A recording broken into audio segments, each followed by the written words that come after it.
Welcome to the Joyfulicity podcast. I'm your host, Laura Wakefield, and I'm pleased today to have as my guest Chris Allen. Chris is a self-actualization coach that I actually connected with originally on Instagram. And I was intrigued by him in particular because of the title of his coaching program, Adventure School. And anyone that has followed me for very long knows that I'm a big adventure person. I love to hike and I love to travel and all things to do with adventure. So of course that caught my attention. And then I dug in further, learning about Chris, and was just fascinated by his backstory and by his approach to coaching. So thank you, Chris, for being here today. I'm thrilled to have you. Yeah, I'm so excited to be here too, Laura. This is a great opportunity to connect with like-minded individuals. So thanks for having me. Absolutely. Absolutely. So I want to start with your backstory because I speak and write a lot about joy-filled living, but also about overcoming hardships. That's kind of what I mostly teach and talk about. And you have a pretty compelling backstory to what led you into coaching. So would you mind sharing that with everybody? Yeah, I'd love to. I'll try to be brief, but if anyone's interested in the full length story, I can send you to a link for that as well.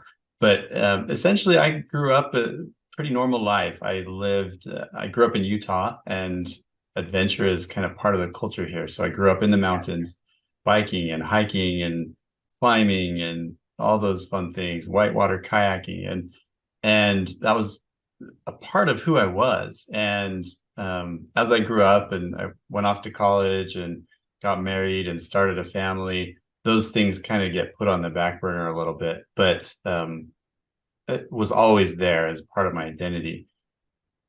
However, along this journey of kind of progressing through college and starting a family, when I had just finished college, we moved to Minnesota, and I had one child who was 4, and then our second was on the way.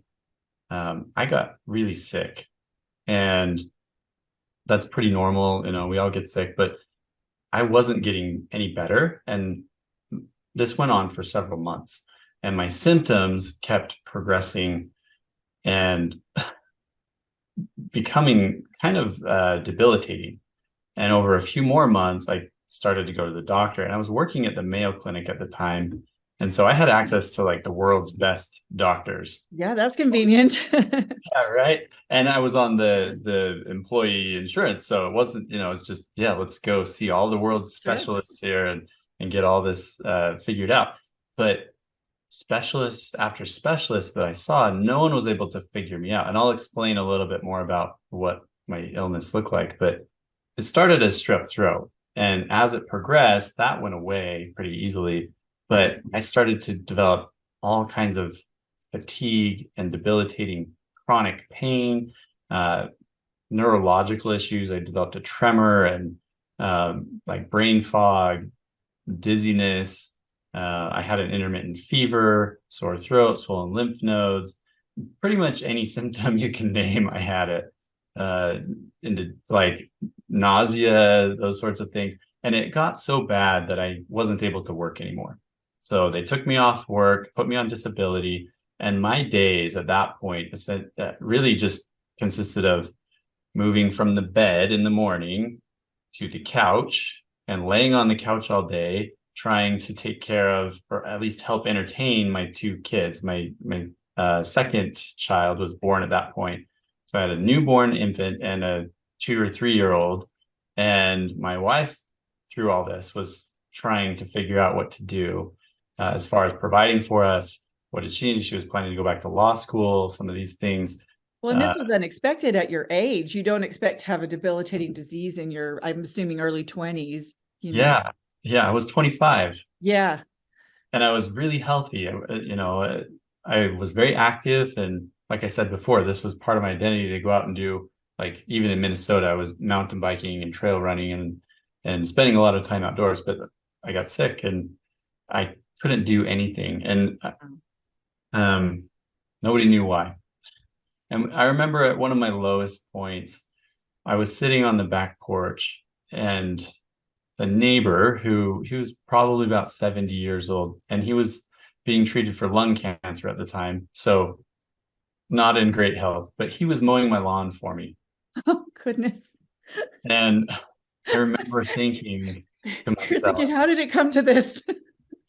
I'm a 25-year-old and I looked really healthy. I didn't look sick, Yeah. except when I stood up, you could see that I was pretty weak. I failed out of physical therapy 3 times because they couldn't help me. My heart rate would go too high, or I would collapse, or whatever consequences came from forcing me to exercise.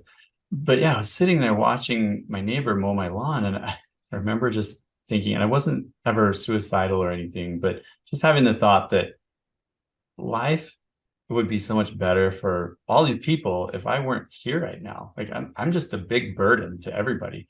And there were moments like that, especially laying in bed in the middle of the night. I only slept 1 or 2 hours a night most nights from all the pain and everything, but lots of rough nights. And I am fortunate because I was sick for about a year and a half.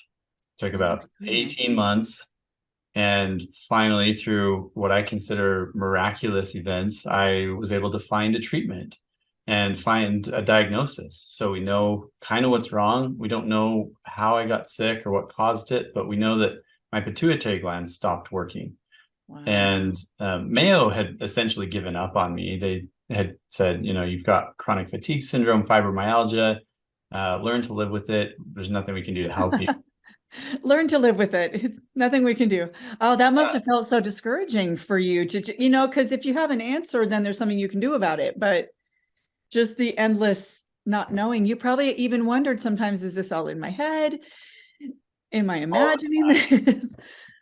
all the time when I'd go to the cardiologist and he'd say, well, there's nothing wrong with your heart. The neurologist, well, we can't find anything wrong here. And it was just appointment after appointment of nothing. So when they finally did diagnose me with chronic fatigue syndrome, even though it really is a kind of a wastebasket diagnosis, after Right. everything else, we'll give you this label.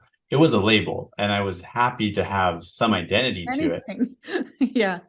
But that's when I really I spent all my free time, which I had plenty of, but mostly my free energy, which I had very limited energy, mental energy, even scouring the internet, scouring medical journal articles, trying to understand what could possibly be wrong with me. I was working at the Mayo Clinic. I have a medical background. So I was just figuring all this out. And um,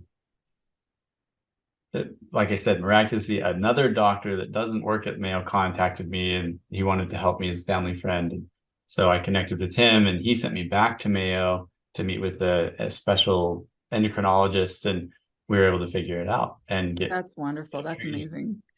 It is. And, I speak on that sometimes. I speak at different like medical schools or to medical students on that concept of, trying to listen to the patient and patient advocacy. But I meet a lot of people all the time that reach out and say, my cousin is going through something sounds similar to yours, or my aunt, or my grandma, or my daughter, whoever it is. But there's so many people out there that are suffering without knowing what's wrong with them. And I am one of the lucky ones that was able to figure it out. And so I feel extra blessed, and I feel that there's an extra burden on me to make the most of my life Yeah, and to I love help other that. people as a result. I do feel like if I hadn't ever figured this out and I was still sick, I would have found a way to contribute, found a way to make the most of life and not, wallow in misery. Sure. You have to if you're in that state for a long time, but it was a process.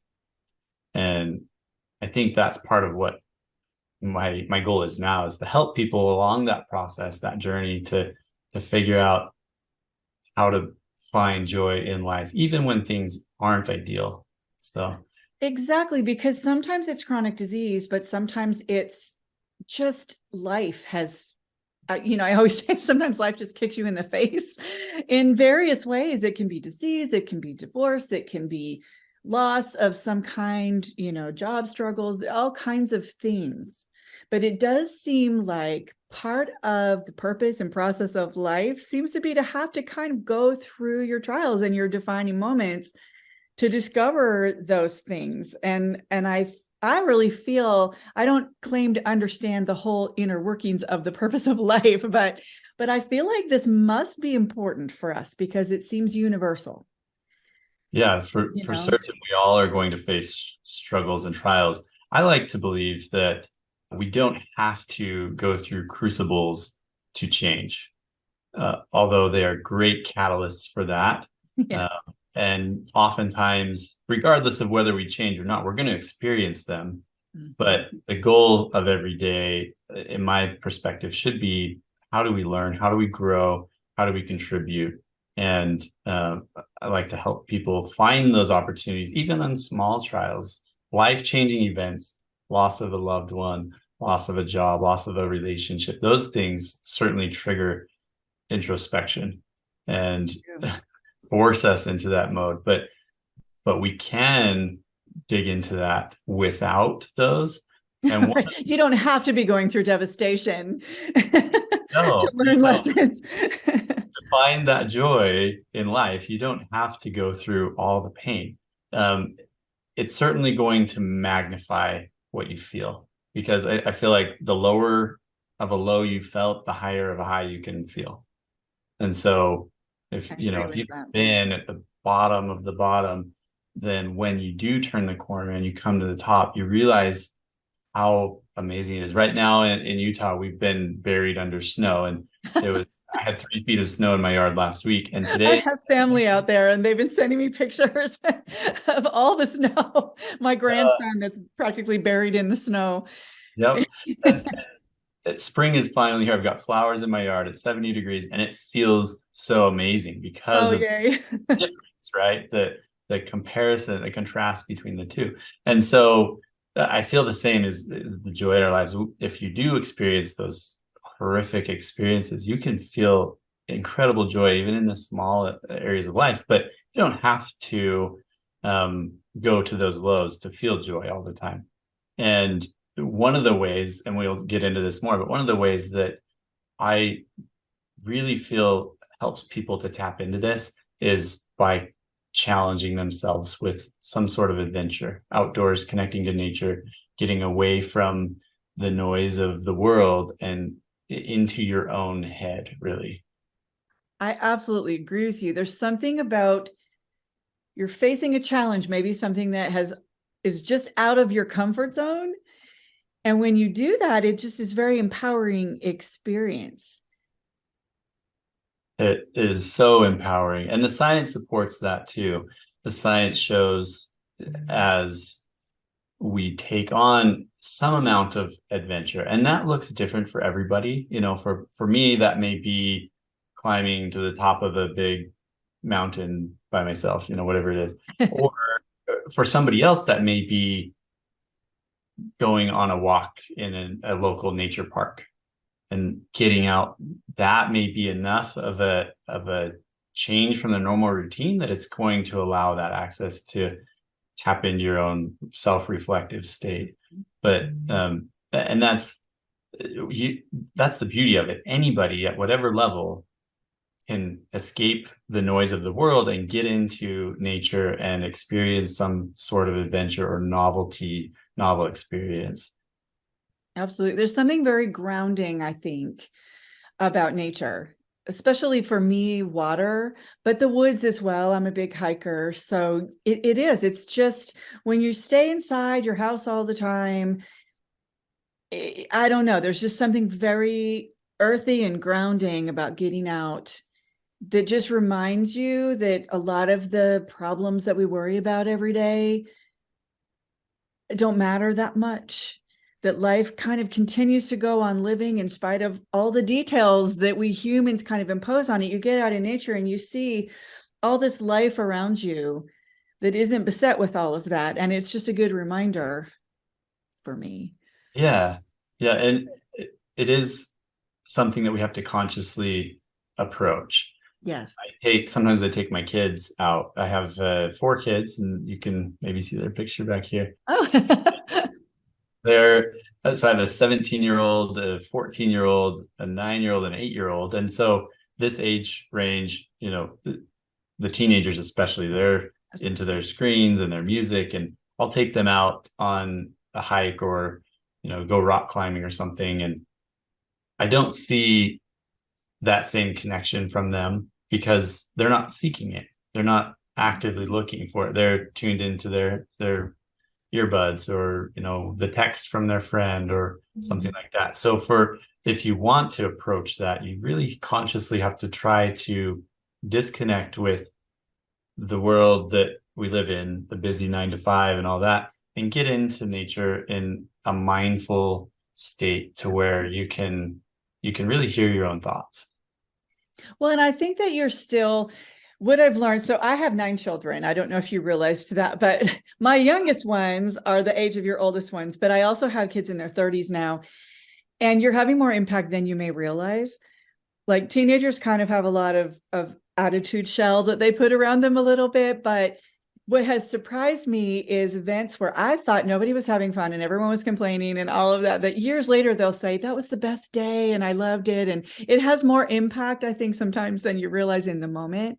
Oh, Yeah, drag those kids out there and get them out there, because it is shaping their worldview and things that they will do when they get past all the teenage stuff. Yeah. I fully see that. And they don't complain too much, but when we're out there, they love to do all these things. Yeah. We are just wrapping up the ski season. They've all been skiing with me all winter, but whether they complain and grumble getting out there, once they're out there, they enjoy it.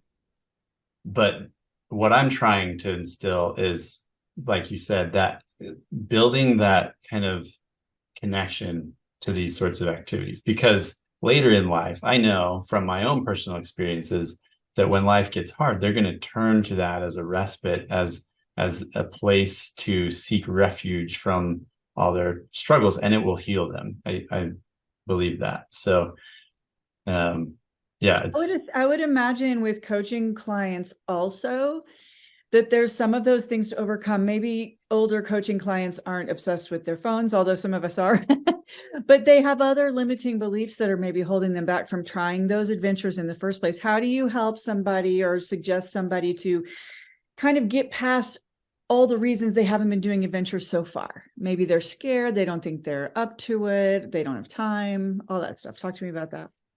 So I think part of it is building up from the foundation of what they're seeking. And my program has 6 pillars, and it's really trying to build all these elements that go together to, like you said at the beginning, reach this level of self-transcendence to where we can live beyond our own self and our own egos and our own identities. And so this is one component of it, the getting out into nature, but framing it with these pillars in mind.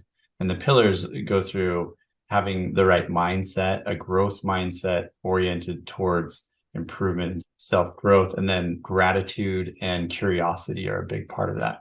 So we talk through gratitude and curiosity, and so much of that, those 2 pieces come from connecting with nature. When you can get out and watch the rainbow after a thunderstorm, or even watch the thunderstorm, the lightning and the thunder, and hear all that. Amazing. It's awe-inspiring. And if you really focus on it, you're going to feel gratitude. You're going to feel amazed, right? And so cultivating these at the beginning and then building up to what I have one element that I try to get clients to do. They're not all ready for this, but I call it the ordeal. And it's like 72 hours on your own in nature. That probably does stretch a lot of people. Most of us have never done anything like that. Right. And for some people, that is, it's simply renting a cabin in the woods, right? Or going to one of these like yurts, or it could be fairly civilized, but you're purposefully spending time in nature by yourself without technology. And all these elements build to that as an end goal. So how do you ask the question, how do you get some of these people who may not feel comfortable with that to build up to that? A lot of it is working through all the steps in the program and discussing what their needs are. So they self-identify, like, this is what I want to accomplish, right? And then we can talk through the science of how your brain works and how the elements of the program will all help accomplish whatever those goals are. And nature is going to help. And here's how nature is going to help. So a lot of it's going through the process with them and showing them the science and helping them understand why it's so important. And when you can understand the why, then most people are very motivated to try to unwrap that. In our technology-based life now, there's a little bit of terror around that idea. 72 hours with no technology? How will I survive? But we lived with that. People my age know that we actually lived without it for a really long time. So you can, but we have become quite addicted to some of those things. Yes, we have. And that's part of the goal of 72 hours, is to break that connection there, because we don't even realize, when we're so engrossed in it, that we don't even realize what we're thinking. We don't even realize what we're feeling, more importantly. So these emotions that we have, we buffer with all kinds of bad behavior, I'll say. It could be shopping, it could be eating, it could be worse things, destructive things like alcohol or drugs or pornography, or, we all have those things that we turn to when we're stressed, when we're anxious, when we're feeling emotions that we don't like. And most of us, it's, turning to our screens and scrolling, tapping and swiping, kind of just almost mindlessly. Totally mindlessly. And we do that whether we realize it or not, oftentimes because we don't want to feel something else. So that may be, for a lot of people, it's just boredom. We have this fear of feeling bored, or fear of thinking our own thoughts. And so, yes, exactly. Reality by going in there. And when you isolate yourself away from technology and people, it forces you into this. So, you get a lot of preparation beforehand. What you're going to experience is all these emotions that you have suppressed. Yes. They're going to come out, and you may cry, you may, have these horrible moments, but it's going to be amazing what you discover about yourself and who you are and what matters to you. So I travel a lot, and my daughter had been challenging me to do a solo trip. And so a couple of years ago, I did my first solo trip, and I stayed in a nice hotel by the beach, but I spent a lot of time by the water, similar to what you're talking about. Maybe not quite as adventurous. It was a little bit more pampering, but I was by myself, and I had a lot of that time to sit and think. And I did cry. I cried a lot. It was amazing how much emotion came up just sitting there with my own thoughts, and allowing that process to happen was transformative. Like, she told me it would be. I didn't really believe her, but it truly, truly was. So I can definitely say that I agree with everything you're saying. And since that time, I've done some more of these types of trips and plan, I'm single currently, but even if I'm in a relationship at some point in my life, I still want to do that every year, at least for a weekend, go by myself. Because like you're saying, when you're absorbed in somebody else, or in your phone or work or life or kids, you don't have the opportunity to connect with your inner thoughts quite in that deep way. And it's not entirely comfortable, but it is truly transformative. It really is. It can be. And so much of our world today revolves around our perceived identity. Yes. And so we form these identities of, I am this career, I have these kids, I am a parent and a PTA president, or, whatever the identity that we take on ourselves becomes so important to us. And when we go out on our own like that, all those things don't matter. When you're by yourself and there's no one to care that you're posting cool pictures on social media, you're not worried about how you appear or how you look, or or even when you're out there in the woods, how you smell, Right, But exactly. Your hygiene isn't as critical. yeah, those things all become less relevant, and they're still there, but suppressing them allows so many other important things to come up. And one of the most important things we look for is finding your true identity, which isn't the identity you put on for other people to feel fulfilled and to feel needed and to feel valued, right? Because when there's no one around to fill those needs, it doesn't matter. And so you really find, Yeah. yeah, there's no feedback. The deer in the woods don't care if Right. They don't care. so really you have an opportunity to find who you really want to be and form more of a life of purpose around that.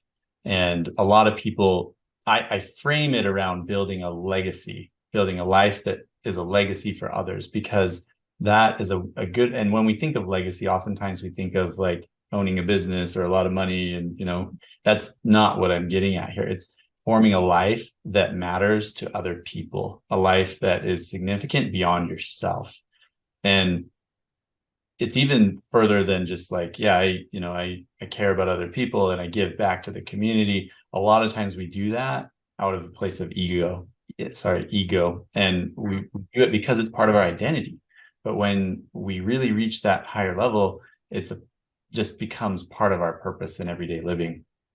And we don't really care so much about the feedback or the ego boost from it. It's just part of our joy. And when it's amazing to watch how much joy comes from escaping that.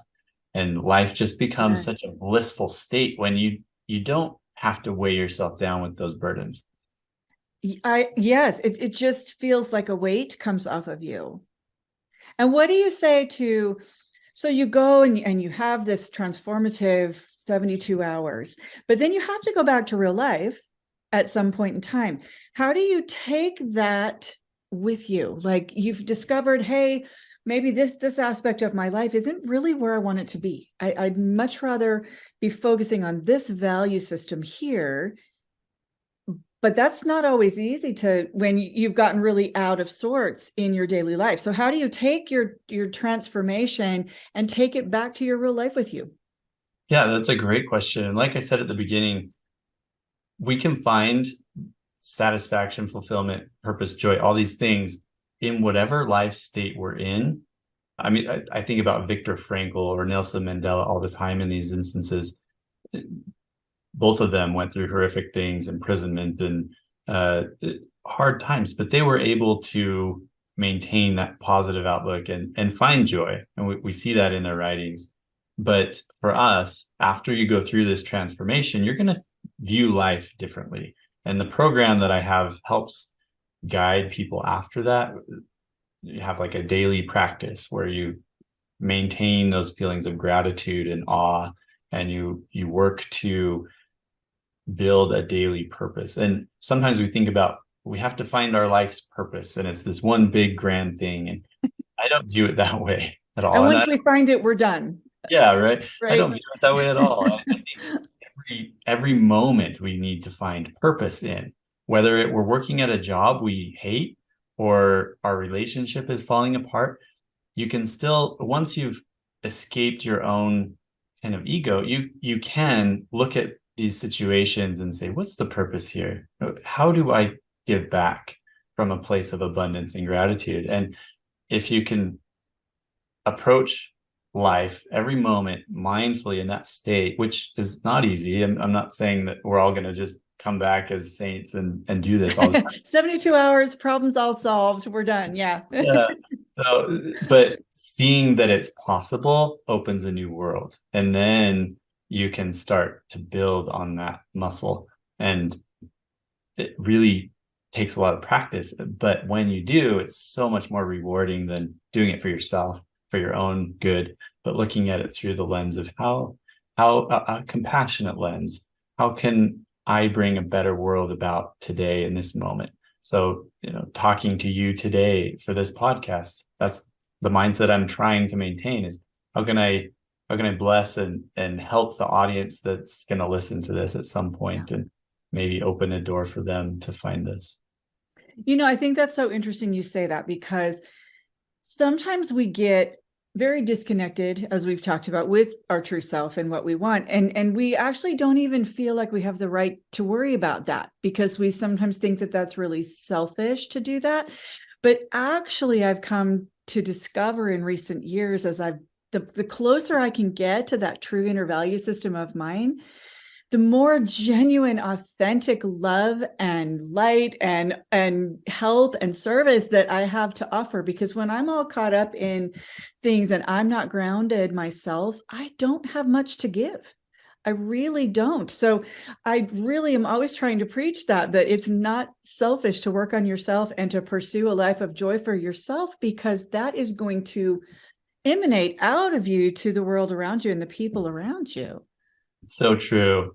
The trap I see people falling into, if they haven't reached that state of self-awareness and self-actualization, and then they try to go into that state of self-care, it can become very selfish, because you're not ready to give. You're living life continually sharpening your own saw and never cutting down any trees. If you want to reference I love that. That's a great metaphorical idea. Yeah.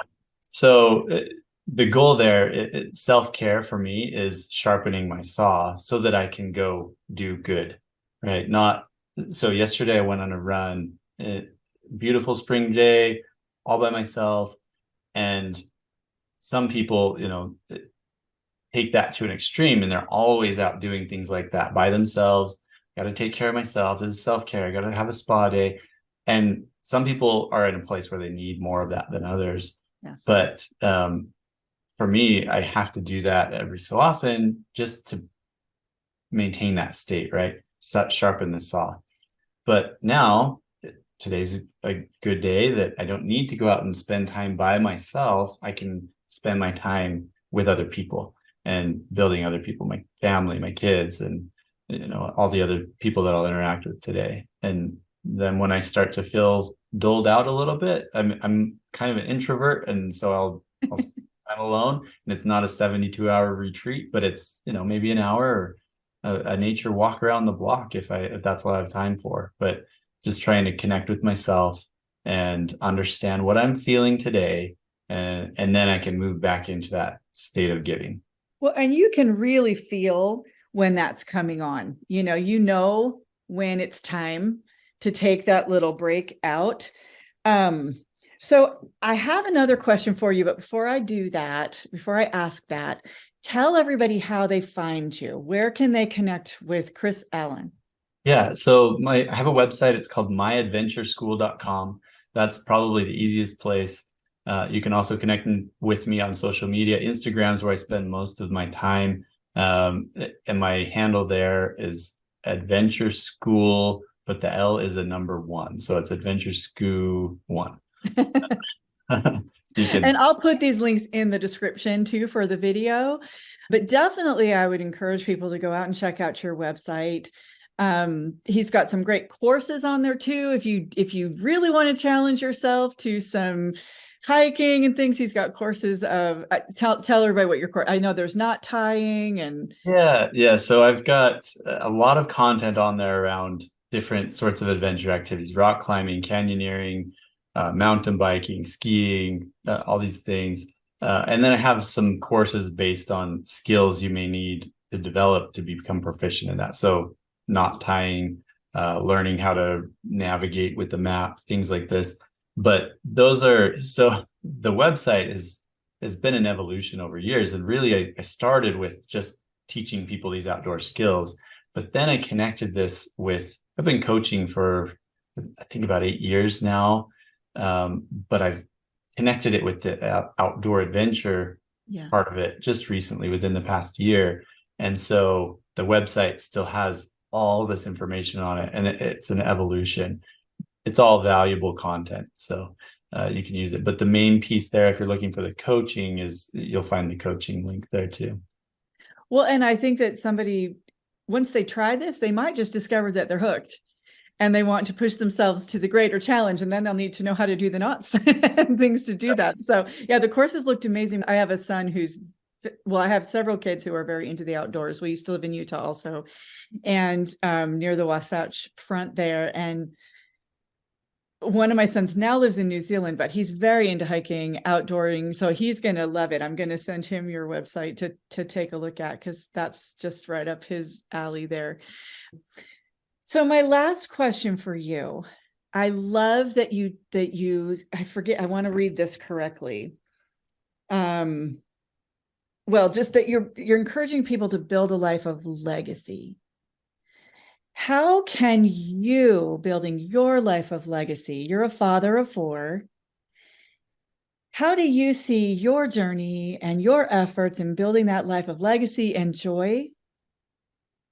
How is that important for your children to see you living like that? I think it really comes down to preparing my children or other people that I work with. I work with a lot of people in volunteer organizations or my career, but primarily the focus is with my children. The legacy there is giving them the skills and tools to live a joyful life and to turn around and give back to the next people that they're going to interact with. So it's a chain effect. And the way that I see that happening is not just by teaching them, but by living that life. Every day is a magical moment. Every day that is filled with gratitude and spontaneity. And yeah, we're going to get a lot of things done too, but we're going to have fun doing it. And it's going to But I be, love that in your pillars that one of the pillars that you talked about was magic. yeah, And magic. I love that whole concept. Can you elaborate on that just a little? Yeah. I mean, when I talk about magic, I like to think of Disneyland, it's a magical place for kids, and life should be that way for all of us all the time. And that we see the beauty around us in our relationships, in the small moments.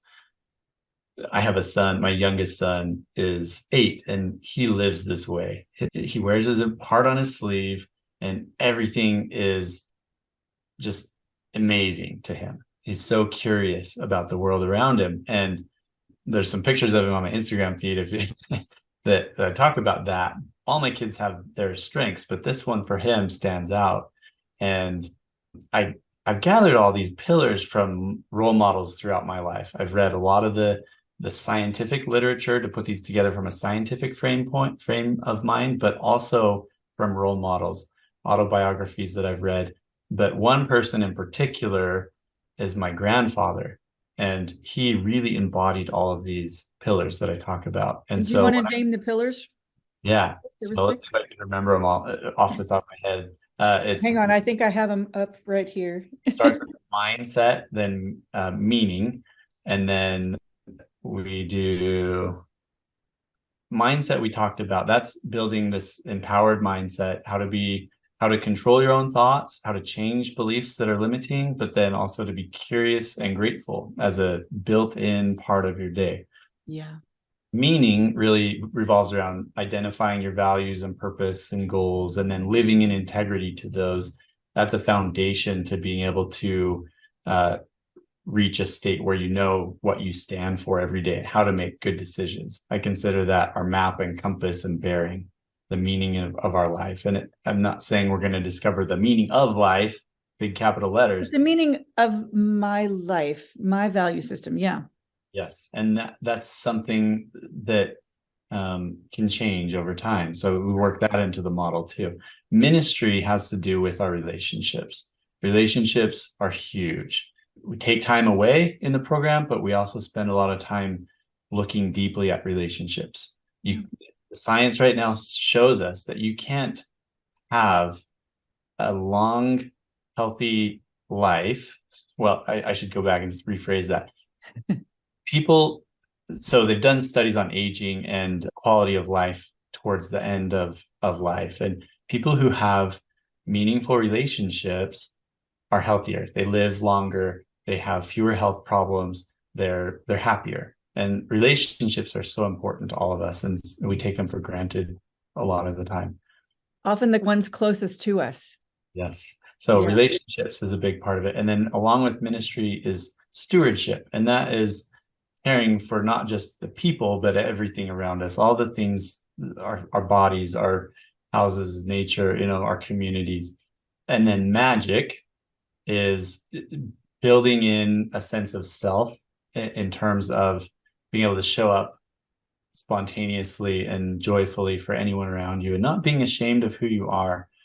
Some of us are silly and some of us are not. And so, you find who you are and you show up that way, and it creates magic. With that childlike energy. I love that. Mm-hmm. Disneyland, you walk around. Where else on the planet do you see people walking around with these silly little hats on? And you're allowed to just be a kid. But the thing is, you can do that in your own backyard. If you go out in the backyard with a 3-year-old, they're looking at the bugs and the blades of grass, and everything is amazing to a 3-year-old. And truly, it doesn't stop being amazing. We just stop noticing.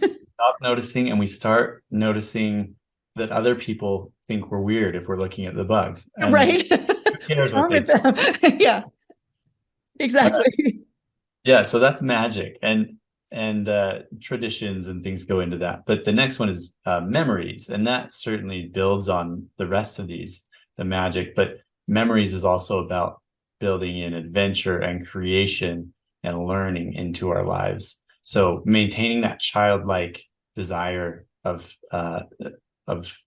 creating things. I'm going to go paint a chalk drawing on the sidewalk or whatever that looks like. But we have to consciously build in those opportunities for memory into our lives, because that's how we transmit values. That's how we transmit meaning. So I mentioned my grandfather. When I think about him, I think about all the experiences I had with him, the memories that we built together. And that's how I relate back to what he was all about and what his values were. So that legacy. Yeah. Building those opportunities to build memory, taking my kids out rock climbing, even if they may grumble or not pay attention, that memory is there. And they're going to look back on that at a later date and build meaning out of it. They will, for sure. And then the final one is money. And money is important to this. Not that we have to have money to create a legacy, but you have to have a good relationship with money and understand how money works for you. And so it's talking about money mindset, money relationship, and then money generation, so that you can amplify everything good that you're doing. That's a big sticking point for a lot of us, is just all kinds of limiting beliefs about that, for sure. Yeah. Sure. Well, Chris, thank you so much for joining me today. You have so much knowledge and wisdom to share. And I just encourage everybody to go out and check out It's adventureschool.com, correct? myadventureschool.com. myadventureschool.com. And I appreciate your time today. Thank you so much for having me on, Laura. I will I'll send you the links and we can put them in the show notes. And I look forward to hearing from anybody who would like to reach out. Perfect. Thank you for joining us today, everybody. And remember, dare to dream, plan to play, and live to learn. Thank you for joining me today on the Joyfulicity podcast. If you enjoyed this episode, please like and share, and come follow me on all major social media sites at Joyfulicity or on my website, joyfulicity.com. You can follow the link in the description for this episode to all of the places that we can connect. Have a great day, everybody. And remember, dare to dream, plan to play, live to learn.